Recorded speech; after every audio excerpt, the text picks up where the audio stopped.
జయంతిలో గౌరవ ముఖ్యమంత్రిగా రాష్ట్ర ప్రజలందరికీ అంబేద్కర్ గారి ఆలోచన విధానాన్ని మరొకసారి అందరూ ఆచరించేటువంటి అంశం మీద ఈరోజు వారికి నివాళులర్పించడానికి విచ్చేసినటువంటి గౌరవ ముఖ్యమంత్రి రేవంత్ రెడ్డి గారు, సోదరిమణి బడుగు బలహీన వర్గాల బిడ్డ సీతక్క గారికి, కవంపల్లి సత్యనారాయణ గారికి, అంజన్ కుమార్ గారికి, నవీన్ యాదవ్ గారికి, అద్దంకి దయాకర్ గారికి, ప్రీతం గారికి, నాగేందర్ గారికి, అదేవిధంగా మా శామ్యుల్ గారికి, సాయి గారికి, అందరికి ఇక్కడ విచ్చేసిన ఆహ్వాన కమిటీకి పెద్దలకు అందరూ కూడా జయభీములు తెలుపుతూ నమస్కారం తెలియజేస్తా ఉన్నా. నేను ఒక విద్యార్థి నాయకుడిని.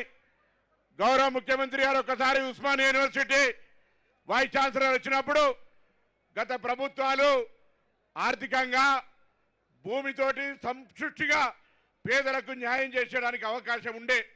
ఇవాళ అవన్నిటికీ ఇబ్బంది కలిగే పరిస్థితుల్లో పేదలు ఎదగాలంటే విద్యాపరంగా అవకాశాలు ప్రభుత్వం కల్పించాల్సిన బాధ్యత అని చెప్పినప్పుడు నా హృదయం చాలా సంతోషపడ్డది. ఎందుకంటే ఈరోజు మనం జరిపినటువంటి సమగ్ర సర్వే కూడా అందులో ఉన్నటువంటి ఎదగడానికి కారణమైన వ్యక్తులను అన్వేషించినప్పుడు వారికి విద్యనే కారణం. ఆ విద్య మనందరికీ ఆదర్శుడు అంబేద్కర్ గారు. ఇవాళ అంబేద్కర్ గారు రాజ్యాంగాన్ని రచిస్తే, అంబేద్కర్ గారు రాజ్యాంగం ద్వారా మనందరం ఇవాళ ప్రజాస్వామిక జీవితంలో ఉంటే ఆ రాజ్యాంగానికే తూట్లు వర్షే కార్యక్రమం జరుగుతోంది. అందుకే రాహుల్ గాంధీ గారు జై భీమ్, జై బాబు, జై సంవిధానాన్ని దేశవ్యాప్తంగా ఏకైక వ్యక్తిగా రాజ్యాంగాన్ని పరిరక్షించాలని అంబేద్కర్ గారి ఆలోచన, జ్యోతిబాబు పూలే గారి ఆశయం ఈరోజు కాంగ్రెస్ ప్రముఖులు ఇందిరాగాంధీ, నెహ్రూ లాంటి ఒక ఆలోచన విధానానికి ఈరోజు రేవంత్ రెడ్డి గారు తెలంగాణ రాష్ట్రంలో ఎస్సీ ఎస్టీ బీసీల సంక్షేమానికి కార్యక్రమాలు తీసుకుంటా ఉన్నారు. అందరూ భాగస్వాములు కావాలి. ప్రభుత్వ కార్యక్రమం అమలు జరగాలంటే ఈరోజు విద్యాపరంగా పొందడానికి ఇక్కడ ఉన్నటువంటి వాళ్ళందరూ హృదయపూర్వకంగా కోరుతా ఉన్నా. చదువుకు అత్యంత ప్రాధాన్యత ఇవ్వండి. పిల్లలను చదివించే విషయంలో ఉన్నతంగా ఆలోచన చేసి అంబేద్కర్ గారి ఆలోచనకు, అంబేద్కర్ గారికి నివాళులర్పించే ప్రక్రియ అదే అనేటువంటి మాట మనం చేస్తూ మరొక్కసారి ఈ సందర్భంగా అంబేద్కర్ గారికి, అదేవిధంగా జ్యోతిబా పూలే ఈ విధంగా మహనీయులు మనందరికీ మార్గదర్శకత్వం చేశారు. వారికి సందర్భంగా నివాళులర్పిస్తూ వారి ఆలోచనను తూచా తప్పకుండా అమలు చేసే ప్రజాపాలనకు నాయకత్వం వస్తున్న రేవంత్ రెడ్డి గారికి కూడా ఈ సందర్భంగా ధన్యవాదాలు చెప్తూ అందరికీ హృదయపూర్వకంగా నమస్కారం తెలుపుతూ జై భీమ్. ఇప్పుడు మన ప్రియతమ నాయకులు గతంలో ప్రభుత్వంలో 23 ముందున్నట్టు ప్రభుత్వం రాజ్యాంగ నిర్మాత అంబేద్కర్ దండ వేయడానికి టైం ఉండేది కాదు. ఈరోజు ప్రజాపాలనలో మార్పు కోరుకొని పేదల పక్షాన, బలహీన వర్గాల పక్షాన, బడుగు వర్గాల పక్షాన, దళితుల పక్షాన మన నాయకుడు రాష్ట్ర ముఖ్యమంత్రి వర్యులు పెద్దలు రేవంత్ రెడ్డి గారిని సవినయంగా మాట్లాడవలసిందిగా మనవి చేస్తున్నాను. అందరూ చప్పట్ల ద్వారా జై భీమ్, జై భీమ్, జై భీమ్.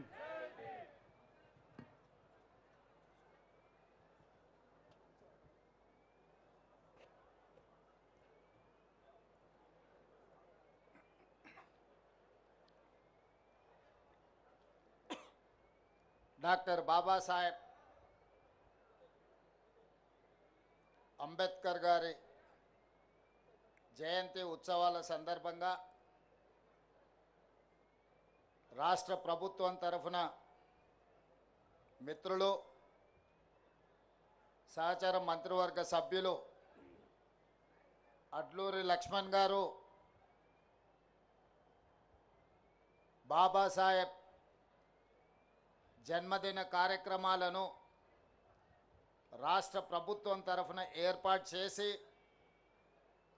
ఈ కార్యక్రమానికి నాతో పాటు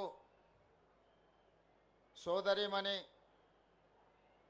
ధనసరి అనసూయ సీతక్క గారిని, హైదరాబాద్ ఇన్ఛార్జ్ మంత్రివర్యులు మిత్రులు పొన్నం ప్రభాకర్ గారిని, ఖైరతాబాద్ శాసనసభ్యులు మాజీ మంత్రివర్యులు మిత్రులు దానం నాగేందర్ గారిని,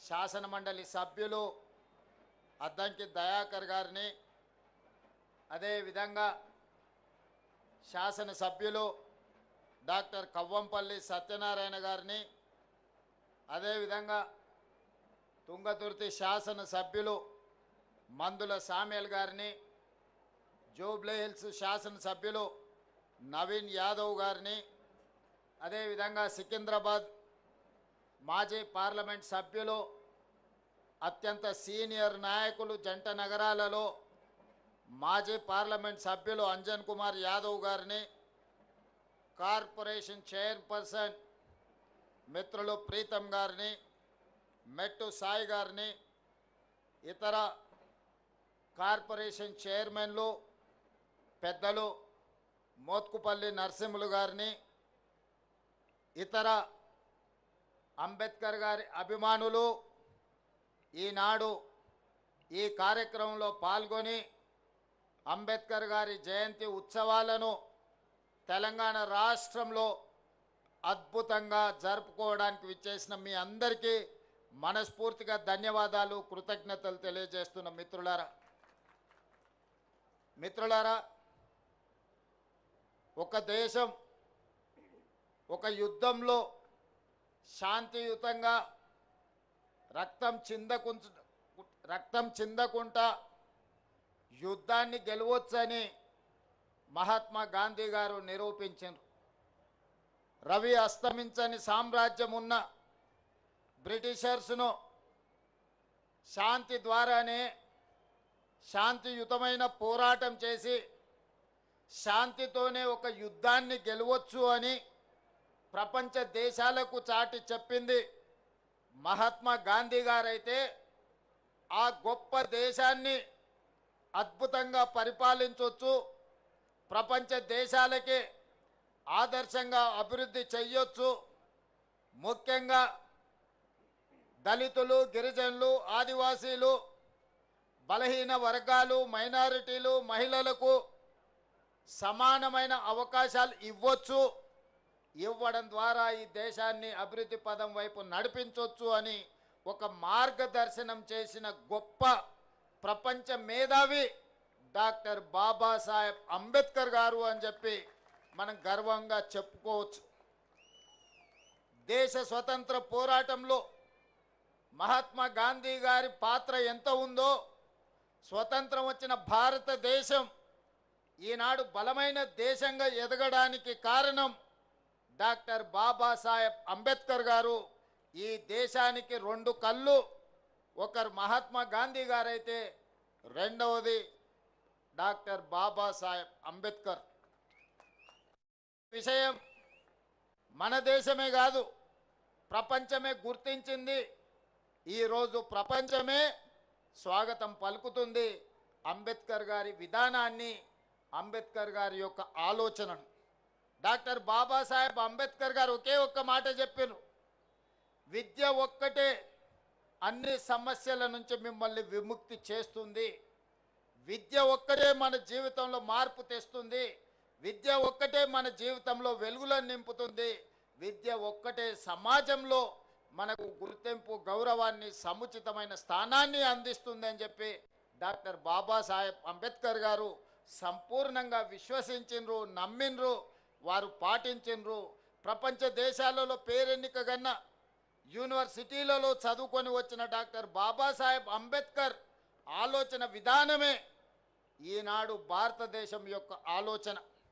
వారి ఆలోచన విధానమే ఈరోజు పల్లె పల్లెల్లో ప్రభుత్వం యొక్క ఆలోచన, ప్రజాపాలన యొక్క విధానము అని చెప్పి నేను వేదిక మీద నుంచి సవినయంగా మీ అందరికీ తెలియజేయదలుచుకున్న మిత్రులారా, ఈనాడు తెలంగాణ రాష్ట్రం రావడానికి ప్రధానమైన కారణం డాక్టర్ బాబాసాహెబ్ అంబేద్కర్ గారు రాజ్యాంగంలో పెట్టిన ఆర్టికల్ 3 ద్వారానే శ్రీ సోనియా గాంధీ గారు సాహసోపేతమైన నిర్ణయం తీసుకొని మన తెలంగాణ రాష్ట్రాన్ని ఏర్పాటు చేయడం జరిగింది.